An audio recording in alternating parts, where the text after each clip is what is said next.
இன்றைய நாள் சனிப்பெயர்ச்சி நடைபெறும் நாளாகும். அதனால் எனது நட்சத்திரம் இது, எனது ராசி இது, எனக்கு சனி பகவான் உதவ மாட்டார், இனி சனியின் பிடியில் நான் சிக்கிக்கொள்ளப் போகின்றேன் அல்லது சனியின் பிடியிலிருந்து விலகுகின்றேன் என பலரும் பலவாறு நினைத்து கொண்டிருப்பீர்கள். அது முற்றிலும் பிழையான ஒரு விடயம். சனி பகவான் எப்பொழுதும் நன்மையை பயப்பார். சனி பகவான் உங்களுக்கு நல்ல முறையில் உதவ வேண்டுமெனில் சனி பகவானை நீங்கள் நல்ல முறையில் ஆதரிக்க வேண்டும். சனி பகவான் கொடுக்க நினைத்தாரானால் எவராலும் தடுக்க முடியாது. அவ்வளவுக்கு அவர் கொடுத்து கொண்டே இருக்கக்கூடிய வல்லமை நிறைந்தவர். சனி பகவான் நினைத்தால் தான் நினைத்தவர்களுக்கு கொடுக்க முடியும். சனி பகவானை யாராலும் கட்டுப்படுத்த முடியாது. அவ்வளவுக்கு வல்லமை நிறைந்தவர். ஆனால் சனி பகவான் முழுக்க எங்களுக்கு தீமைதான் பயக்கின்றார் என்று கூற முடியாது. அவர் அள்ளி கொடுக்க நினைத்தால் கிள்ளி கொடுக்க மாட்டார்.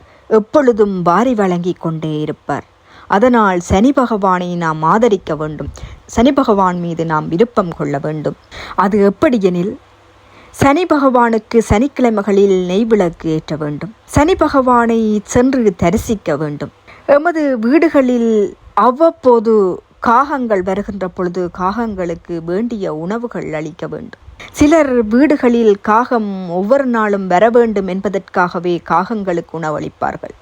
காகங்களுக்கு உணவளிக்கின்ற பொழுது சனீஸ்வர பகவான் மிகவும் திருப்தி அடைவார். காகங்களுக்கு மட்டுமல்ல, வீட்டிற்கு வருகின்ற பறவைகள், சிறு சிறு மிருகங்களுக்கு உங்களால் இயன்ற உதவிகளை செய்கின்ற பொழுது அல்லது அந்நிய ஆகாரங்களை வழங்குகின்ற பொழுது சனீஸ்வர பகவானது உச்சி குளிர்மை அடைகிறது.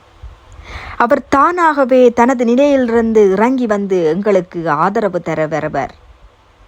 இது முற்றிலும் உண்மையான ஒரு விடயம். எனவே நாம் ஒவ்வொருவரும் சனீஸ்வர பகவானை நினைத்து கவலை கொள்ளாது, சனீஸ்வர பகவான் எங்களை துன்பப்படுத்தப் போகின்றார், எங்களை கவலையில் ஆழ்த்தப் போகின்றார், எங்களுடைய செல்வங்களை பறிக்கப் போகின்றார் என்றெல்லாம் நாங்கள் எண்ணிக்கொண்டிருக்கின்றோம். அப்படியல்ல. சனீஸ்வர பகவான் மிகவும் உறுதியான வாழ்க்கையை தருவார். நாம் சனீஸ்வர பகவானை உரிய முறையில் ஆதரிக்கின்ற பொழுது அவர் எப்பொழுதும் எங்களுக்கு நல்லதைத்தான் வழங்குவார்.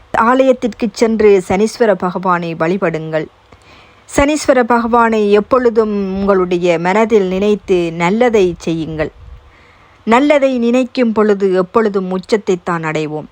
அதே போல சனீஸ்வர பகவானும் எங்களுக்கு வேண்டிய அனைத்தையும் வழங்க தயங்க மாட்டார்.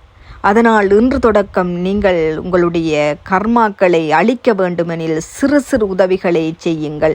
அதே நேரம் ஆலயத்திற்கு சென்று சனீஸ்வர பகவானை வழிபடுங்கள்.